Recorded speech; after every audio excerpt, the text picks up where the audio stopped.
Okay, so today we are talking about the impact of your thinking. And I'm so excited about this conversation, just especially now during these kind of tumultuous times and a place of uncertainty and panic.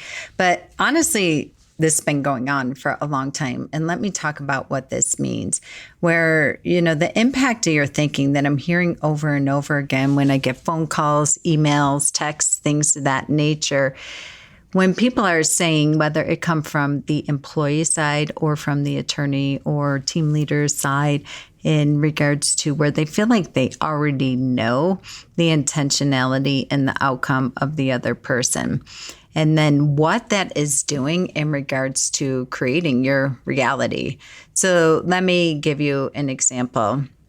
I was leading a marketing call this week, and we were on Zoom, and the marketing coordinator had said to the attorney, this was how the idea was proposed for a marketing strategy. I already know you're not going to like this and not want to do this, and then lays on the table probably a $1.5 million idea that I know for certainty is a $1.5 million idea because I have many law firms that have been implementing this idea for years and years and years. But the presentation and the mindset and the thinking around that prior to even laying it out there already had this determining factor and already a mindset and a thinking that the attorney's not going to get behind it. And I hear this so often with employees. So let me speak from the employee side, whether it comes from production, whether it comes from getting decisions and answers from their entrepreneur or their attorney, whether it's proposing new ideas. I will hear over and over again, we've already tried that. That's not going to work here. You don't understand our law firm. Our law firm is very unique and different because we've already tried that with our attorney. That's not going to work. There's no way our attorney is going to go for that. They're not going to be able to implement that. Think about this thinking from the employee side. If they're already coming in with that perspective, that they already understand the people and the way they think and their mindset, their process, their plan, and they're already walking in with this isn't going to work, and it's a defeating mindset and thinking around that.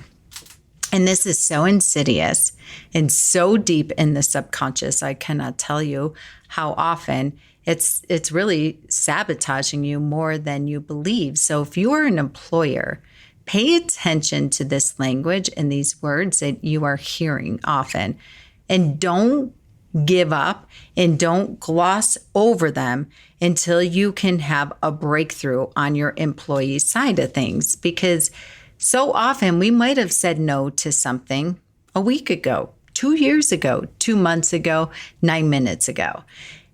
But where we're sitting today is with either the person is delivering it and proposing it in a different fashion, or we're in a different space.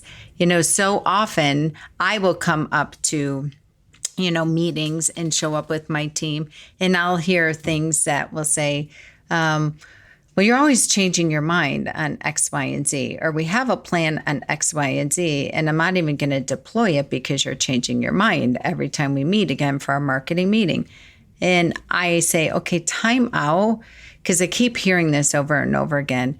The reason I am changing my mind is because you're allowing for it. So when we come to the meeting and we decide on a strategy or we decide on the direction of something to implement, then the next week we come to the meeting and we always start with just confirmation and follow up on things from last week, make sure they are deployed, what needs cleanup, pivoting, whatever it might be. In times where you're coming and saying, I just want to check in. I wasn't sure. I left the meeting and I wasn't sure if you wanted it this way or that way or what have you. So it's really interesting because I'm like, well, we made the decision. You just didn't have belief in your own ability or permission or authority or responsibility to deploy it. So when you come back to me and say, I just want to check in, that tells me that it's a freedom for me to revise and refine, because that's what I do as an entrepreneur and as a creative entrepreneur. So I just want to say that if you're hearing your team come back to you, you have to listen. You really, really, really have to pause and reground and realign on that and debunk those myths. Now, it might not be a myth. You might constantly be saying, we can't. We've already tried that. You might be showing up like that, or you might be consistently violating the process where they cannot get you to a place of decision.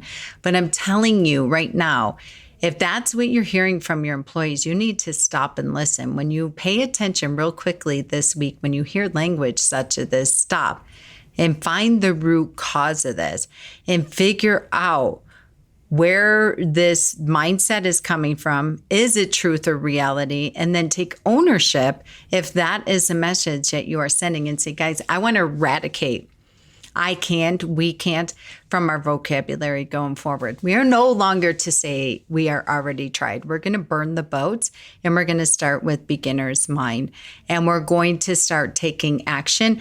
And here's kind of the formula that we're going to lay out in regards to us taking action and me getting to a place of decision. Because some of our high fact finders, that is true, that they constantly will defer and deflect in order to not declare and decide. If that's your business, here's my drive-by coaching to that.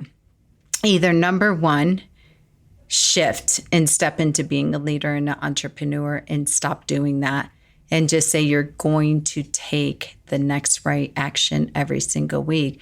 Because what will happen is, especially during this time, your employees will leave if you are not creating an environment of innovation and creation, and you are giving them confidence that you're going to remain in business because you are doing things to be on the cutting edge, that you are interested in constantly up-leveling and leveraging and redefining. And it's not just a stuffy old law firm where we just show up like Groundhog Day and just process files like a conveyor belt. That's not any longer the environment that people want to be involved in, no matter how much money you are making, how much money they are getting paid. It's not about the money. It is about the growth and the expansion and the aliveness and being part of something that is, just breathing and alive and innovating. So, and if you can't get behind that, then stop sharing ideas with your team. And that's okay too. But be certain that you really want to manage the impact of your mindset and your vocabulary. And if you know yourself, like, I don't want to invest the time, energy, resources, money, what have you, but I just like to have these really cool brainstorming sessions, or I really want to talk about all these great things I'm going to do, but I know myself, I'm not going to do it. What I'm doing right now is working. And while it sounds fun to talk about this stuff, I really know, get really, really honest with yourself. I have absolutely no intentions of really implementing this at this time.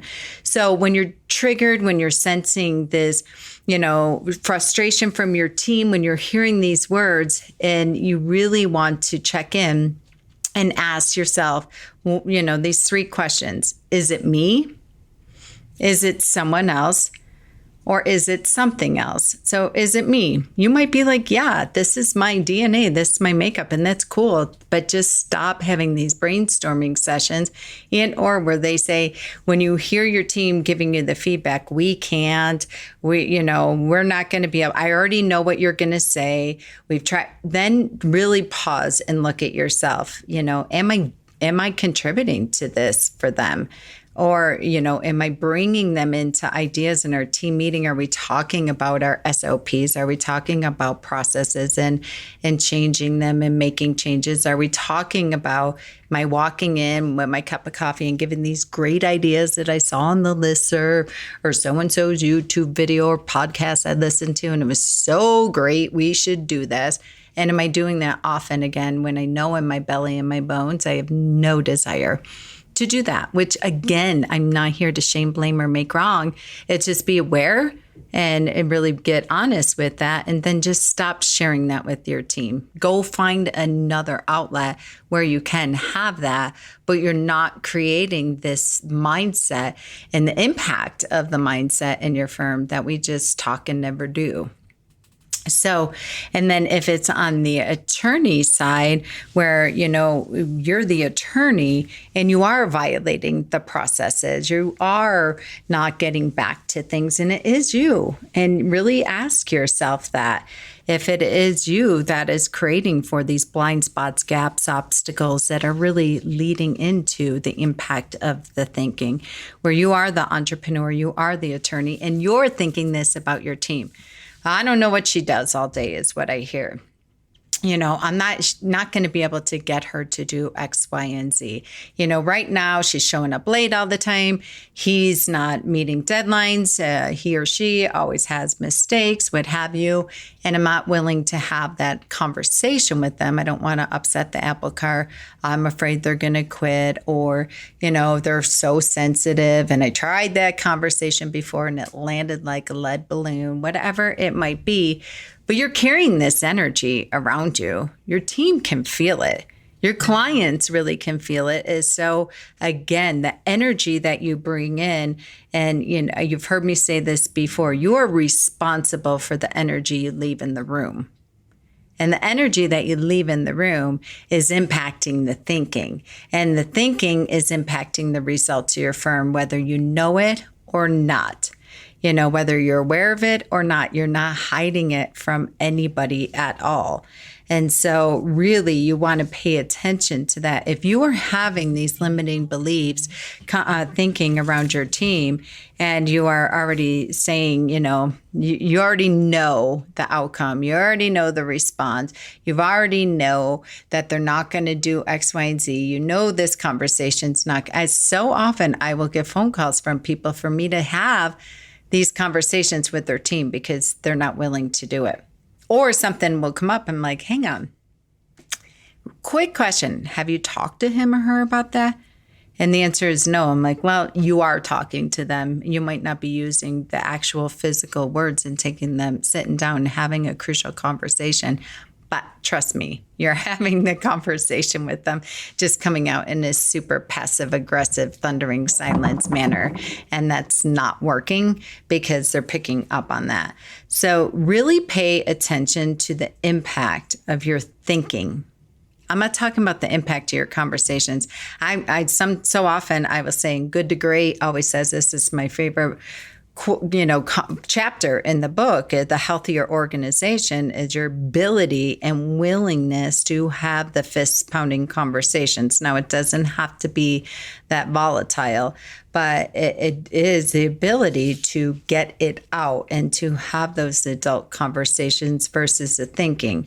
So my takeaway and my gift and my invitation to you all with this conversation in regards to your thinking is that, by and large, even during this time, companies and humans do not know how to handle crisis well, right?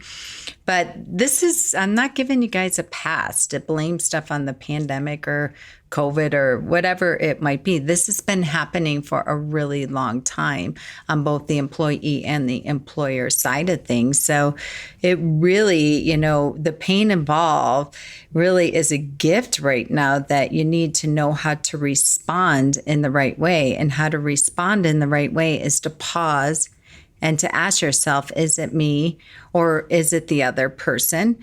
And even from your perspective, or is it something else, some other outlining? We can't get the technology. We don't have the budget, whatever it might be. We don't have the manpower. We don't have the people.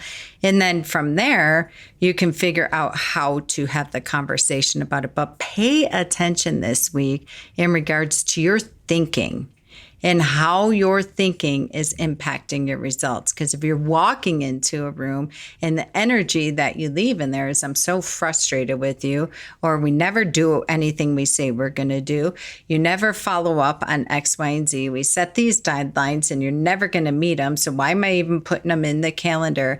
Either side of the table that you're sitting on, if you're feeling this in your body and you're feeling this in your mind, or these words are leaving your lips, or you're hearing these conversations with these kind of buzzwords that are liquid gold gifts for you, to stop, drop, and roll, and just really ground into the truth of, okay, if we're even saying stuff like this is just a fraction of what we're thinking about how we operate. And if it's anything that is a place of disempowerment and or limiting beliefs, I can tell you what's coming out, it's probably 10 times worse inside. And that's just humans as nature. We are not trained on how to have these critical, crucial conversations. So pay attention to the words people use in your conversations, in your meeting this week, and also what's going through your head.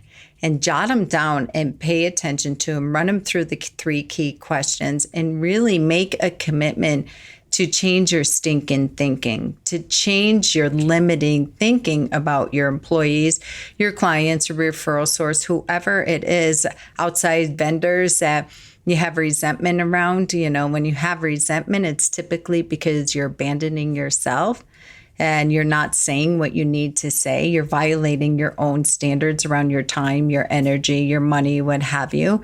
So make a decision now to stop that and really to step into a place of having these crucial conversations, and not from a place of a battlefield. I can't stand the terminology brutal conversations. Oh yeah, I would love to have many of those. Sign me up. No, it says nobody. So really pay attention to that and how your thinking is impacting your results.